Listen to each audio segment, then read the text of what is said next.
नमस्कार। आज हम बात करेंगे उत्तराखंड की पहाड़ियों में घटी एक ऐसी अविश्वसनीय कहानी की, एक ऐसे राजा की जिसने अपनी प्रजा को बचाने के लिए कुछ ऐसा कर दिया जो कोई सोच भी नहीं सकता। तो चलिए इस दिलचस्प सफर पर निकलते हैं। अब ये कहानी ना एक बहुत बड़ा सवाल खड़ा करती है कि आखिर एक लीडर को, एक शासक को अपने लोगों को बचाने के लिए किस हद तक जाना पड़ सकता है। और यही सवाल आप कह सकते हैं इस पूरी कहानी का दिल है। तो चलिए इसी सवाल को जहन में रखते हुए आगे बढ़ते हैं। तो कहानी शुरू होती है एक बहुत ही खूबसूरत राज्य से। नाम था देवपुर और वहां के राजा थे सुदर्शन। अब देखिए, वो इतने दयालु और अपनी प्रजा से इतना प्यार करते थे कि लोग उन्हें राजा नहीं बल्कि देवता की तरह पूजते थे। वो सच में उनके हर सुख दुख में साथ खड़े रहते थे। सब कुछ एकदम बढ़िया चल रहा था देवपुर में, शांति थी, खुशहाली थी। पर फिर एक साल ऐसा आया जब मानो किस्मत ही रूठ गई हो। एक ऐसा भयानक संकट आया जिसने पूरे राज्य को हिलाकर रख दिया। सबसे पहले तो बारिश ही नहीं हुई। उस साल मॉनसून ने पूरी तरह से धोखा दे दिया। आसमान से पानी की एक बूंद तक नहीं टपकी। और इसका नतीजा क्या हुआ? जल्द ही जो राज्य की जीवन रेखा थी, नदियां, तालाब, सब के सब सूख गए।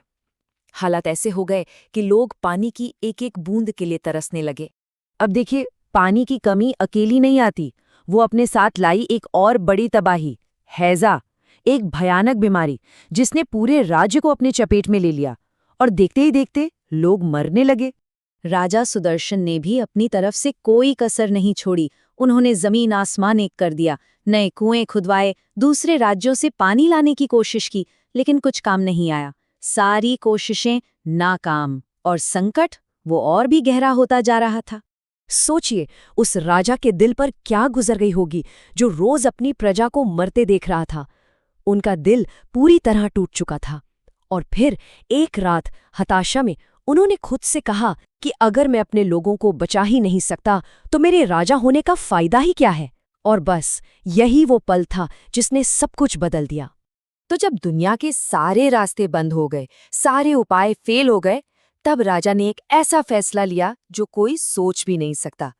उन्होंने अपना राजपाट, अपना महल, अपना सब कुछ छोड़ दिया और अकेले जंगल की तरफ निकल पड़े। और उस घने जंगल के सन्नाटे में उन्होंने शुरू की एक कठोर तपस्या, इतनी कठोर कि कोई कल्पना भी नहीं कर सकता। उन्होंने दुनिया की हर चीज से खुद को अलग कर लिया। बस एक लक्ष्य, एक ही मकसद था उनके जहन में। और उनकी प्रार्थना भी बहुत सीधी सादी थी। वो अपने लिए कुछ नहीं मांग रहे थे।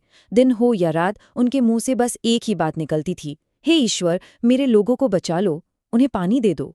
दिन बीतते गए, हफ्ते बने, महीने बन गए।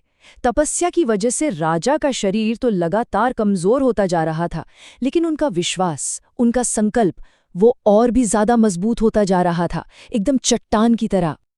लेकिन मुश्किलों का दौर अभी खत्म नहीं हुआ था।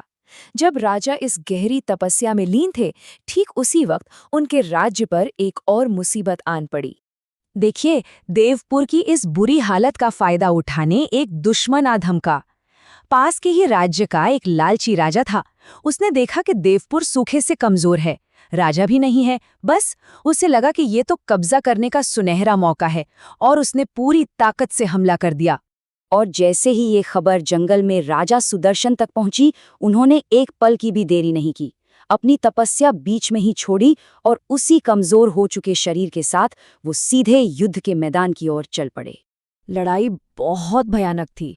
राजा सुदर्शन का शरीर कमजोर था, वो कई बार गिरे भी, लेकिन हर बार जब भी उन्हें लगा कि अब वो हार जाएंगे, उनकी आंखों के सामने अपनी परेशान प्रजा के चेहरे आ जाते थे। और बस अपने लोगों के लिए इसी प्यार ने उन्हें एक ऐसी ताकत दी कि आखिरकार उन्होंने ये मुश्किल लड़ाई जीत ही ली। तो युद्ध तो जीत लिया गया, दुश्मन को भगा दिया, लेकिन देवपुर की जो असली समस्या थी, पानी की कमी, वो तो अब भी जस की तस थी। राजा सुदर्शन जानते थे कि उनका काम अभी पूरा नहीं हुआ है, और इसीलिए जीत का जश्न मनाने की बजाय राजा सुदर्शन सीधे वापस जंगल लौट गए। इस बार उनका संकल्प पहले से भी ज्यादा पक्का था, और उन्होंने शुरू की पहले से भी ज्यादा कठिन, ज्यादा कठोर तपस्या। इस बार उनकी प्रार्थना और भी गहरी हो गई। उन्होंने सीधे जीवन देने वाली माँ गंगा को पुकारा, उनसे विनती की, हे माँ गंगा, आप जीवन देती हैं, मेरे राज्य में आइए, अपने जल से मेरे लोगों को जीवन दीजिए।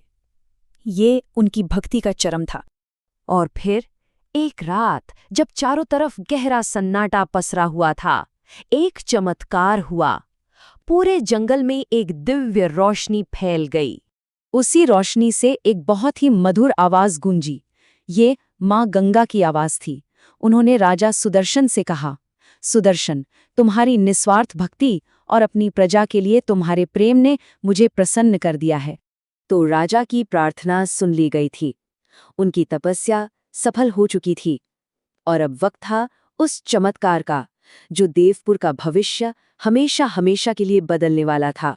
और हुआ भी यही। अगले ही दिन पहाड़ों के बीच से पानी की एक नई धार फूट पड़ी। ये कोई और नहीं बल्कि खुद माँ गंगा थी, जो राजा की भक्ति से प्रसन्न होकर अपना रास्ता बदलकर देवपुर आ पहुंची थी।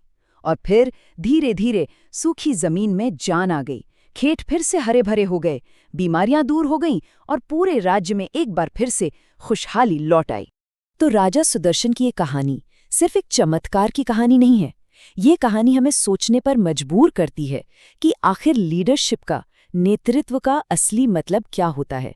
क्या असली लीडरशिप ताकत दिखाने में है या सेवा करने में, अधिकार जताने में है या बलिदान देने में?